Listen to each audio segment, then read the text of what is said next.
Are we a nation so hurt that healing is impossible? Now, recently on social media, you might have noticed a few videos doing the rounds which show learners at school bullying one another, fighting on the school playground, and even assaulting teachers. Now, what is driving our youth to such anger? We have also heard Gauteng MEC for Basic Education, Panyaza Lusufi, say that his department had expelled more than 150 learners for serious misconduct. Now, the youth are the future of our country, and with this outset, it feels like we are in for a very bleak and broken South Africa at a point of no return. Lusufi's solution is that his department is pushing for new amendments to the education system to have formalized rehabilitation centers, which will stipulate periods of rehabilitation that learners must go through. And honestly speaking, I think this could just be a way of government shooting itself in the foot and pushing our youth even further back. Now, let's put it this way. Our youth are broken, they are hurt, and the future they envision for themselves doesn't exist. They are raised in broken homes, their fathers are absent, their mothers are struggling to find a job, and they often go to bed hungry at night. Many of them are abused and assaulted, and the only way they know how to communicate is to hurt others themselves. A few years ago, I worked in schools across the Western Cape for about a year and a half, and the social injustice I had noticed at those schools were bitterly sad.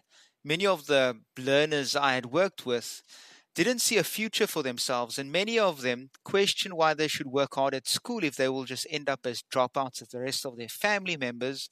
Also, if they were to finish school, they won't be able to study because they can't afford it, and with a high unemployment rate in the country, finding a job is as good as none. Now, for government to say they want to implement rehabilitation centers may be all good and well. However, our education system needs to change completely.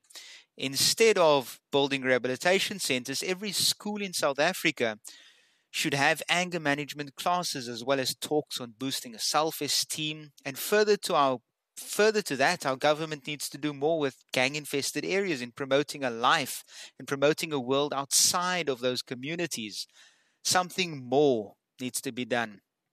I was in contemplation and discernment to become a teacher myself, and I'm still going to. However, with these videos of school violence going viral, I need to think about my own safety, and expelling a learner from a school and suspending them for misconduct isn't a way of building up a nation.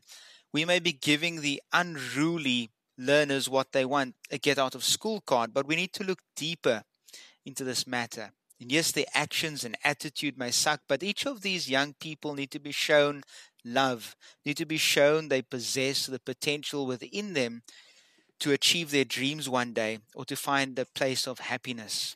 The homes these young people grow up in are war zones, and they fight each day for survival. Let me tell you two separate stories of two young people growing up in South Africa. The first is raised by his alcoholic granny in the center of gang-infested Manenberg. His father is absent and his mother is addicted to drugs and hasn't been seen since his birth. He's forced to beg on the street corner so that he can support his grandmother's habit as well as buy himself something to eat. And he misses out on school, and when he is there, many of the teachers labeled him as the scholar of the school because of his attitude and behavior. And he sees no bright future for himself, and teachers don't know of his own circumstance. Now, if we shift our focus to another part of Cape Town, this time we find ourselves in the leafy suburb of Claremont. There lives a young boy in grade 8 with his parents. Note that here the learner is living with both his parents, who are still married in a quiet neighborhood in a 5-bedroom house. His father is a businessman and hardly has time for his son, and his mother is a housewife who does all the daily chores in the house. And because of the relationship the son has with a father, he begins to seek a fatherly figure elsewhere. And where he finds such a fatherly mentor is at school, and one of his new friends, who happens to be in one of the senior grades, has taken him under his wing.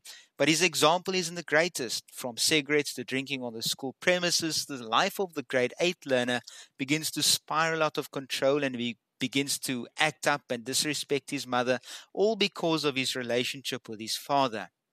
Now, there are many such stories, and though the circumstances may change, we need to understand that our youth are not behaving the way they are randomly. Something has caused and is causing the attitude. You see, we are faced with a big problem throughout South Africa, and these unruly learners are merely young men and women crying out for help. They are broken, shattered youth, and we need to look deeper before we condemn their attitude. Deep down, if we have the empathy to search within them, we can find that young man, young woman who will be the future leaders of our tomorrow.